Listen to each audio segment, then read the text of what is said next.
The Mandalorians Who Sold Out. When the Empire came a-knocking to Mandalore, they blew it to all hell. As the Great Mandalorian Purge started, all were in crisis and few saw opportunity. The Saxon Clan took this opportunity and sided with the Empire. Already betraying Madalore by siding with Maul during the Clone Wars, Gar Saxon even killed the governor of his own people during this time.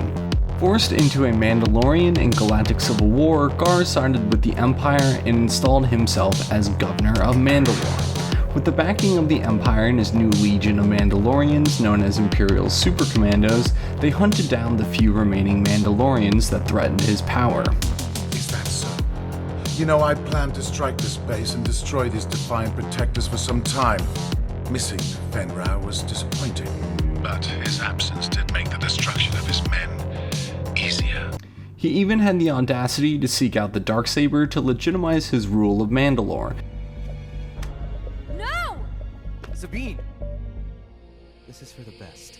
Despite him having no legitimate claim to the ancient weapon, dishonoring Mandalorian tradition, and he punished anyone who defiled him and the Empire.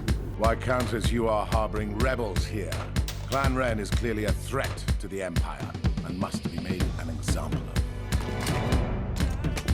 From Gar's point of view, the Mandalorians have become weak. Following a pacifist leader during the Clone Wars, Saxon was the symbol of strength Mandalorians needed, a warrior. You're dealing with the Mandalorians now, child.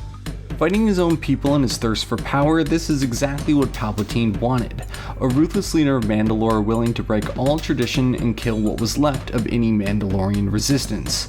Palpatine didn't need to rule over Mandalore, but give the illusion of control to Saxon to do his bidding. Because she is loyal, just not to you.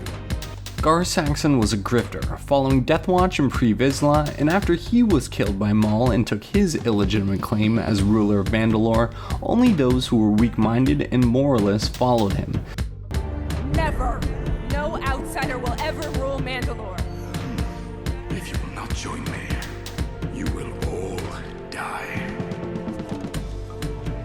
You're all traitors! And Saxon was one of those Mandalorians. Seeing his opportunity to rule and side with the Empire, hunting down his own people, Saxon saw it as siding with the greatest army the galaxy has ever seen, the Empire. This was a way for him and his clan to not only survive, but thrive. Governor, wait. It doesn't have to be this way. We are all Mandalorians. I've been fair to you, Tristan, and you have served me well. I'll give you a choice. Stand with me, or die with your family. Knowing if he became the leader of Mandalore with his Imperial Mandalorians, anyone who called out his rule would also be questioning the Empire's rule. Saxon was shielded by the Empire, betraying his people, planet, honor, and tradition. Saxon was a sellout. Siding with those who broke all Mandalorian tradition and honor, he was nothing more than a pawn in Palpatine's chess game. Gar Saxon was guilty of treason against the throne, collaboration with our enemy, and the execution of my fellow protectors.